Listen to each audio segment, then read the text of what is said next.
Well, I think I got it set up the right way. I think we're here for the old play for time. Hi, Carrie. How the heck are you today? Best day of my life so far today. So what I've discovered is that people love to watch you journal. Sometimes I feel like we should just go ahead and journal with folks. And somebody wrote a whole book of journal prompts that is now available on Amazon. And I was like, hot diggity, let's get into it.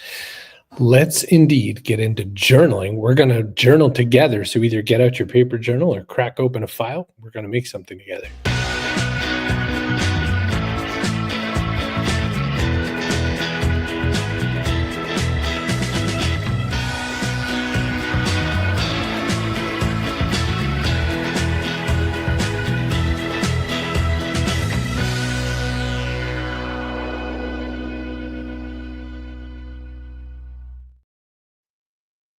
Well, hey there, hi there, ho there. I see a whole variety of Brogans are here. I see my father and his wife and my biological father and Katrina. So, yeah, I thought we could do, or you thought it was your idea, but I wrote a book called The Assignment, and it is a book. Oh, and Chloe. Hi, Chloe.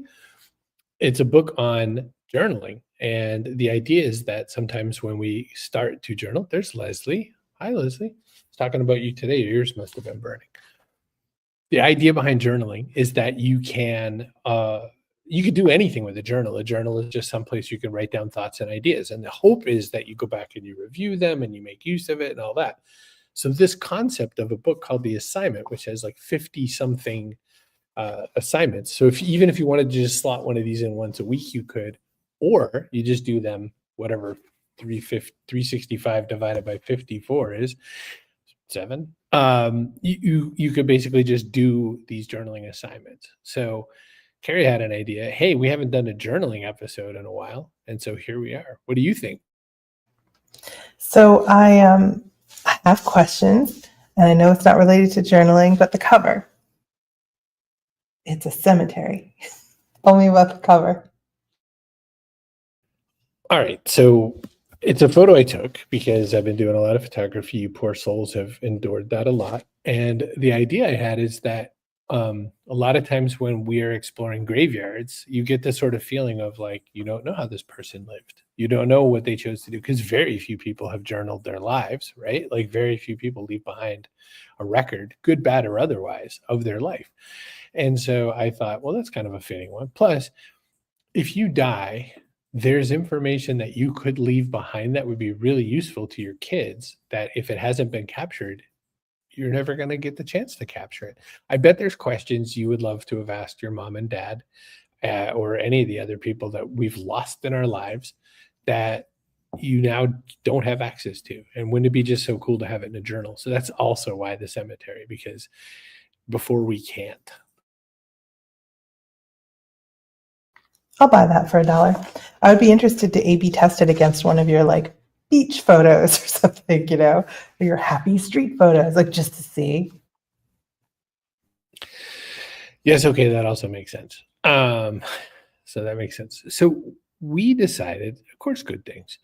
We decided that what we would do is we would pick one example each from the book and come out with it and write up the lesson from it. So Carrie, you picked one, and maybe you can read it to people, but you picked one called Your Fantasy Job, which is on page 34 of the book, The Assignment. You're going to make me read aloud. You're so mean. Hold on. Okay. So I've dog-eared some of these already. Your Fantasy Job, for those of you who buy the book, it's on page 34. This is a fun one. So we've all thought about a dream job, which is that role we'd love to have, and it's perfect, and it fits our career path and all that. So what you and I are going to talk about here isn't the same. Your fantasy job is that job you think about when you're frustrated with your real world job. I got this prompt idea from Van Neistat. He said sometimes he fantasizes that he's a Toyota Land Cruiser repairman. It's really specific, but hey, it's his fantasy. You don't have to be able to actually do this job. You maybe don't even have to be qualified in any capacity for it, but this is a job you'd fantasize about when you're frustrated, right? So the assignment is to write out the fantasy job. So you can talk about what you thought about for yourself when you did this. Sounds like you went in a different direction, selling popcorn. Oh, beachside boardwalk watermelon slushy vendor. That's a good one.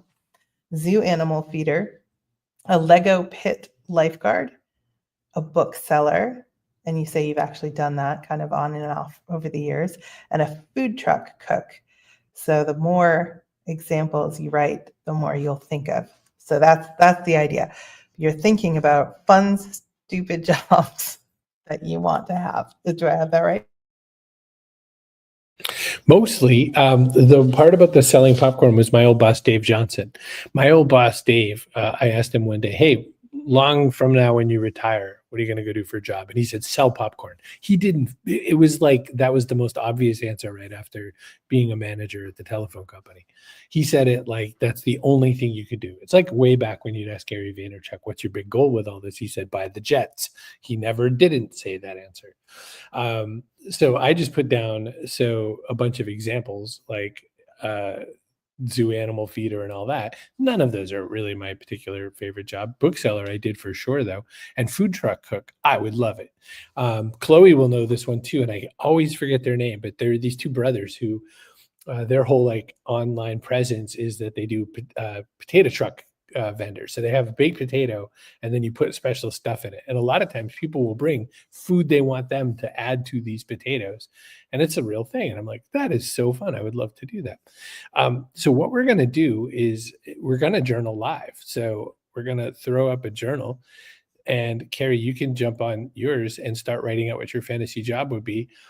But Chloe knew it. It's called Spud Bros. I always forget the name. Every now and again, she or I will share each other one we think is especially good.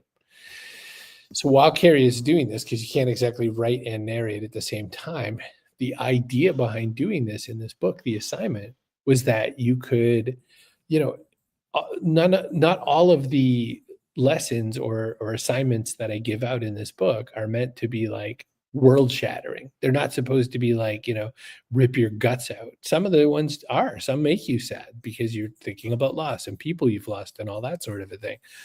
But some of them are just for like, we don't allow ourselves much of an opportunity to play. One of my favorite courses I ever took in one of the 7 or so colleges I attended was the psychological and cultural foundations of play. And the difference between play and games is that play is possibly meant to strengthen certain skills and capabilities, but there's no real end goal in play. You're just doing it to do it. Whereas a game, there's an end goal. There's often a winner. There's often some sense of, an end to a game. But play can just be play. And so in this circumstance, the idea is just, fantasizing about different jobs. A lot of us have jobs where we work because that's the job that makes us money. A lot of us also have jobs where we just kind of found our way to them. And so as you're doing this, as you notice what Carrie's doing, she's listing them all out. Feel free to come up with your answers. We'll share your answers on the show as well, because I think it'll be a fun way to do it. If you're doing this while you're watching this, even if you're not watching it live with us, it would be exciting for you to write it all down and talk it through. Carrie, you look like you're more or less ready to go. You want to talk a little bit of what you covered? Sure. I was trying to make an attractive bulleted list, but it's not working out for me. Like, can I have it bulleted, please? It's like, no, I'm going to make it messed up. So I actually have a lot of different things I've thought about over the years because I used to practice law. And one of the things about practicing law is that it can sort of suck. So like I would at times think to myself, for every person that came in with a legal problem they needed help with, I was like, okay, well, that job sounds interesting. Like every job sounded like more fun than what I was going to be doing that day, at least when I was in litigation. So anyhow, I had a chance to think about this stuff. So I thought librarian, and I've at times thought like just regular plain vanilla librarian. Other times I've thought about being a law librarian and helping people with research. So you get kind of the intellectual challenge of law without some of the same pressures that you have when you're litigating. And then I've also thought, because I read a series of books by somebody named Jordan L. Hawk, that's about these these librarians that work in a mystery town called Widdershins, where everything's paranormal and weird, and the librarians are actually like secret warriors for good. And I was like, that's cool. I'd like to be a librarian in like a special museum with special weird supernatural things. Another idea was romance novelist, but like a specific type who just writes books from their beachfront cabin. I don't know. I can't write about romance like in a beige condo in the suburbs. I feel like I need to be somewhere romantic. Late night talk show host. That's been a long time dream of mine since I was probably in my like late teens. I thought that would be a fun job. Stand-up comedian, those kind of go together. And then talent agent, I love connecting people with opportunities. So a talent agent could be a really fun job. I thought you see somebody and you're like, oh my God, they're so great. And you see them in some like off Broadway production, and maybe you can bring them to opportunities. So that could be really fun. And then a nonprofit lawyer, but like on a hotline. So you answer questions and help people for specific hours, and then you're off. Because again, I've tried to structure so like I could have law and the intellectual challenge and help people and all of that, but not have the having to cancel my anniversary plans like the day of kind of situation. So there's just some of mine. I love them. I think there's some really great ones in there. I'll disclose some of mine in a minute, but Kat said, I would like to be a tarot card reader who lives in a colorful airstream down by the meadow next to the brook. And Joanne, who's here, does tarot readings as well. So, I mean, she could probably tell you the pluses and minuses of that as the real job. P-Short's here, by the way. And Joanne's also here. Another one that Kat came up with is a rainbow mime that creates black and white balloon animals under the Eiffel Tower. I like it because of the juxtaposition of mimes tend to be in black and white and they make colorful balloons, but obviously you did it backwards.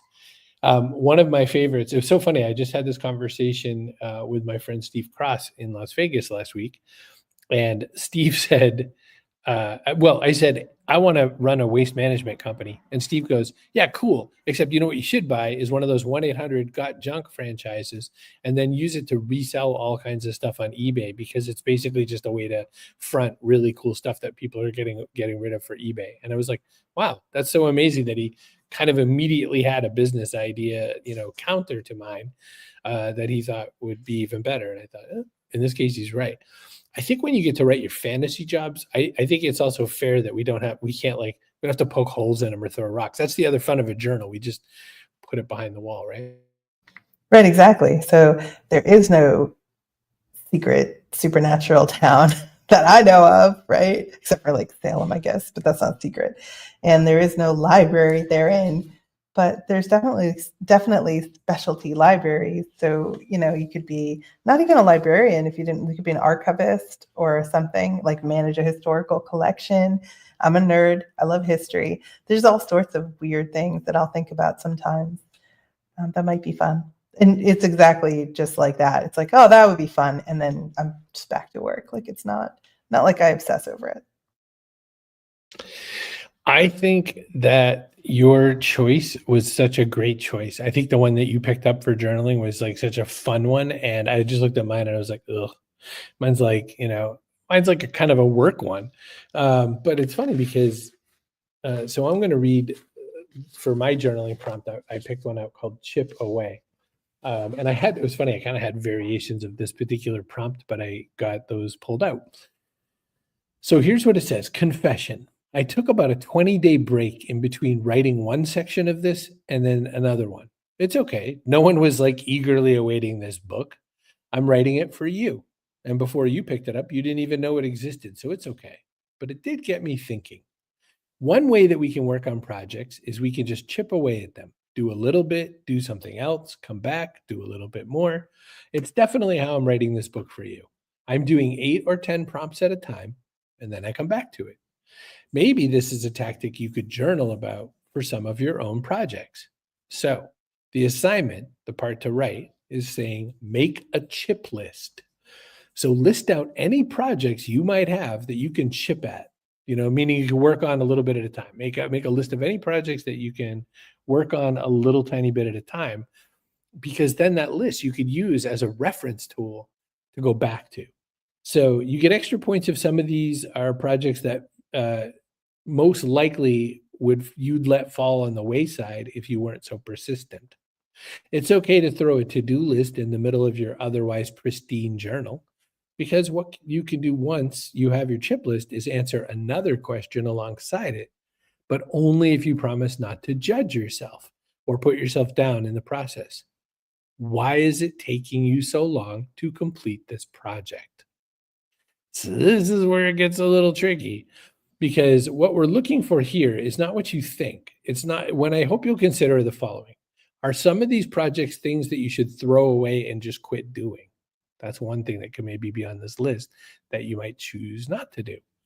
Are some of, does this project really benefit your future success, or was it a should? Like, I should learn Spanish, right? There's things that we have in our kind of ongoing to-dos that are sometimes should list things, right? Number 3, can you rank these chip list projects and see which ones would give you the most return for the effort? Like, for instance, if I get this book finished, which I did, thank you, I can put it in your hands. And so that would make me feel good, because you'd have something out of the deal. So to me, one of the things that I could do in this chip list is finish this book. Oh, guess what? I did. So I did that by making a chip list, and this was on it. So give it a try. I have a feeling you're inclined to skip it or think it doesn't apply to you. But are there projects that you've been throwing on the back burner for such a while that you could benefit from putting them on this list? And are there some lingering projects that are taking up guilt space in your head and heart that could likely be thrown away instead? So you talk for a minute. I'm going to write my chip list. So one of the things that I stopped doing is dusting the baseboards. Believe it or not, I used to. I mean, I was not doing it like on a daily basis by any stretch of the imagination. But if I was going to have company or something, I'd be like, "Ugh, you can see the dust on the baseboards," and take like a cotton swab and wet it and get the dust off. I was like, "You've got to be friggin' kidding me!" And so I finally was like, "No, that's not happening." And if anybody's going to judge me because my baseboards are dusty, then we were never real friends to begin with. So like that came off. There was another thing I loved doing, which was hosting an alternative radio show for an online radio station. Loved doing it. I did it for about a year, but it took up my whole Saturday morning, like recording all the spots for it. And I just thought there's other things I'd rather be doing. So as fun as it was, I didn't enjoy being kind of boxed into my office on Saturday morning for 5 hours. So long story short, I've been keeping a chip list and pretty ruthlessly hacking away at it for a while. How's your list coming? Well, I type slower than you or something. I don't know. I think I type pretty darn fast, but I've got 3 whole things on my list. It's because I'm actually like approaching it like real. And I guess what I'll do is I'll just show you the 3 that I have, because it's a good demonstration, even though it's not the whole thing. So what I did was, so I've been kind of slowly on this process of getting rid of even more stuff in my house. I mean, this place is 955 square feet. There's no way to hide, right? So I have a few things in the house that I could probably do to get rid of, that I keep thinking, well, but maybe I need it still, or maybe I want it still. I also just realized I have to send back a laptop here. So there's stuff I need to get out of my house. So I will put that on the chip list, sell some of it through eBay, donate it to the places that take that sort of stuff, and pare down even more. So that's one, throw stuff out. Get the outline written for my next book, because I have another new book coming right after this book. It's called 2 Rules. It'll be a book about leadership. And I have sort of a table of contents. I have the chapter names. Now I should probably start outlining. And then once I get outlining, I'll start chasing down some case studies, so that it's not just me talking about like my cool idea. Because when I was working on this with my friend, the GPT, it said, what would make this book a lot better is if you had actual case studies, you fool. And I was like, you don't know me. And it said, no, I do. That's why we're telling you.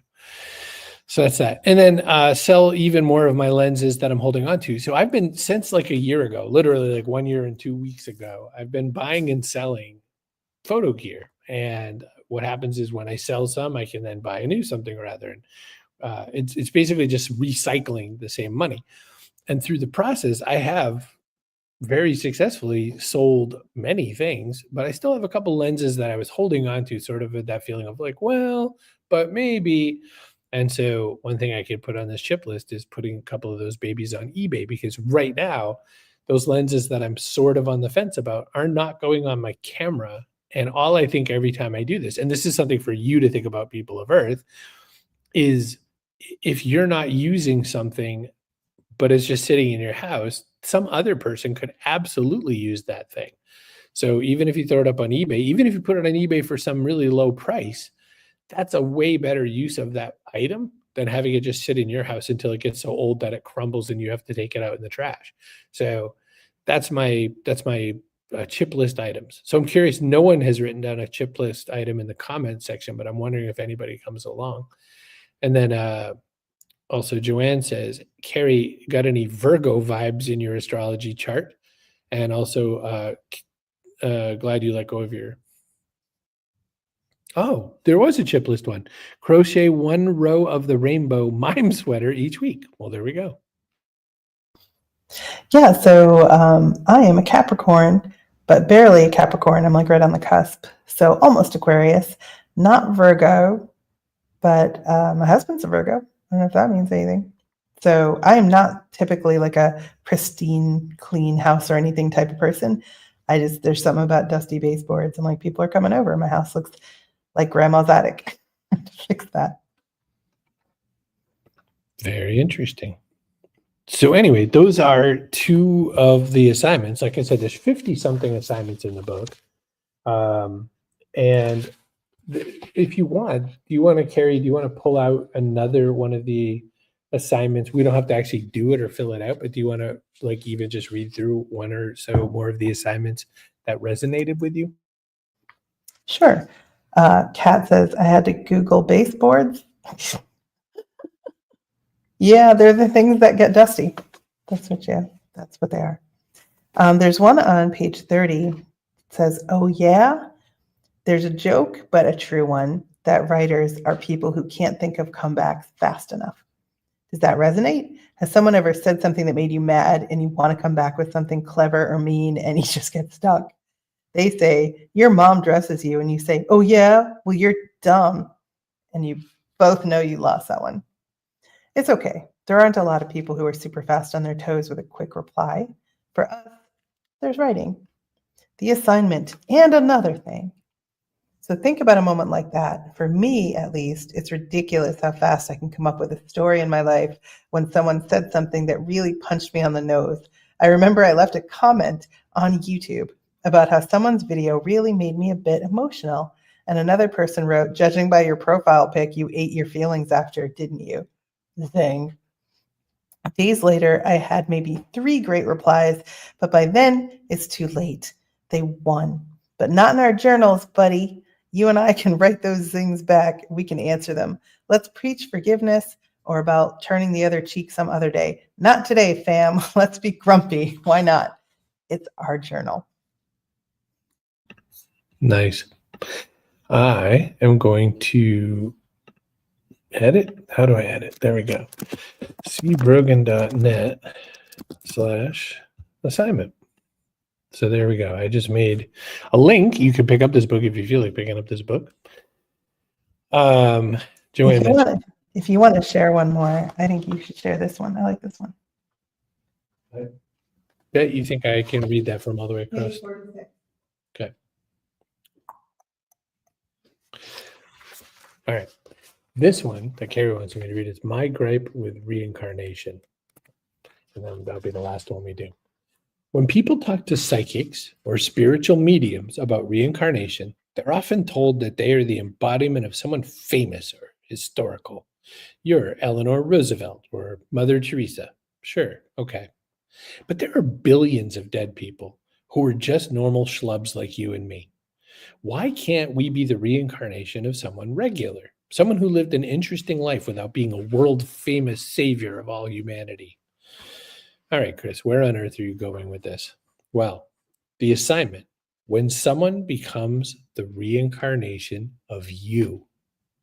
Aha, you're dead. I bring up our death a lot.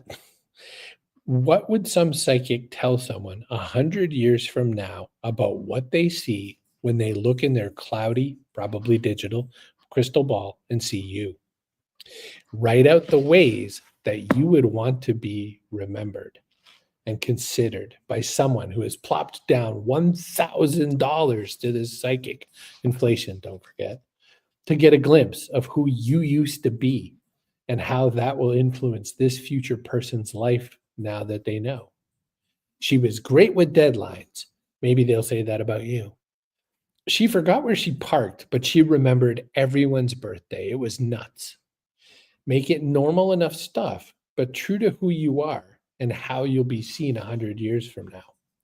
One important rule: you are not allowed to be mean to yourself on this assignment.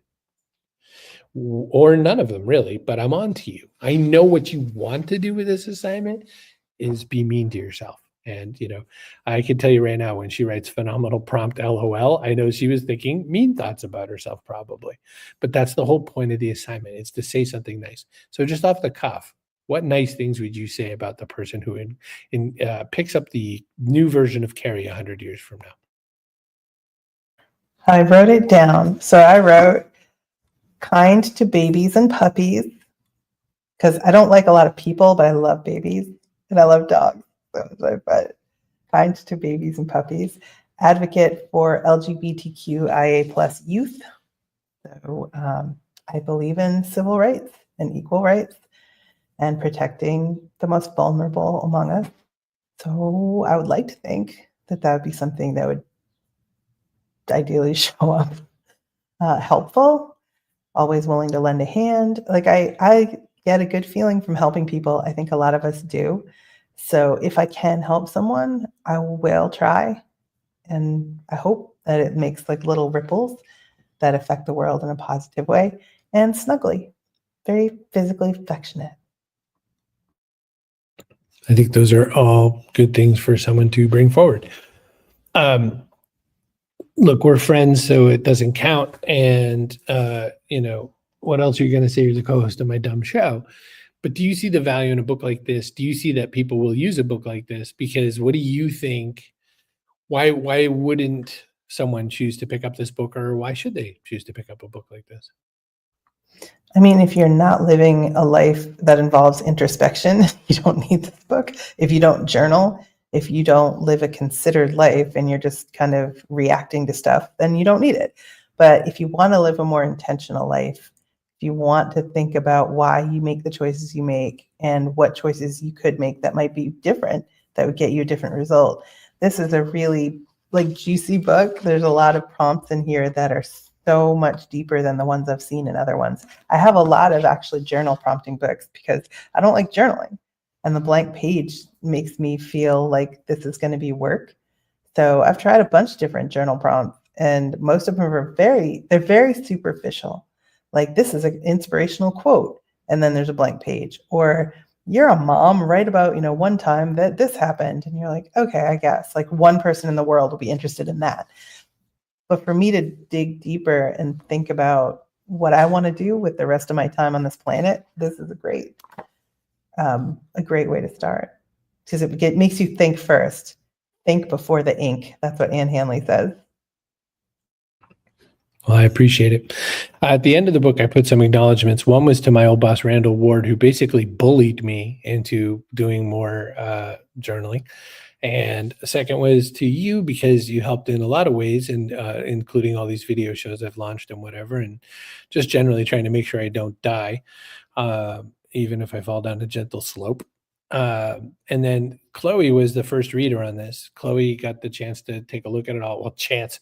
Chloe was pushed into slavery and made to read this and give me some thoughts and feedback. She's one of the first people who said, it looks like you've double covered some of these things a few times. And I was like, oh, because, as you're writing it, like certain things don't stick out to you because you're too close to the work. But I only point that all out because it takes a village, right? Like every time someone thinks about writing a book, they think about the sitting by yourself doing the alone thing. But every book has people involved in it. Every book is an organic process. And so if someone here is thinking, man, I should write a book like that. This book didn't take super long to write. I was super long because I had actual work to do in between it. I used a really cool platform called Pressbooks to put it together. I put it up free on you can put it together for free on the KDP, which is Amazon's publishing platform, and then you just get one printed. They sell for $10. It cost me like $4 or so, for every one I sell. So I make $4 or so after all of Amazon's other things when you make one. By contrast, when I sold Trust Agents with Julian Smith for Wiley, I made $1 a book. So if you want to self-publish, if you want to make your own stuff, you can, and it's good, and it's super important. And you can have people like Chloe be your first reader if you're lucky. And there you go. I don't know. Any last words, Carrie? Because I'm thinking we're going to shut this baby off. Last words. Is that going to be the follow-up? What are your last words? Put them here. Your last words are going to be, what's this red button do? How do you know me so well?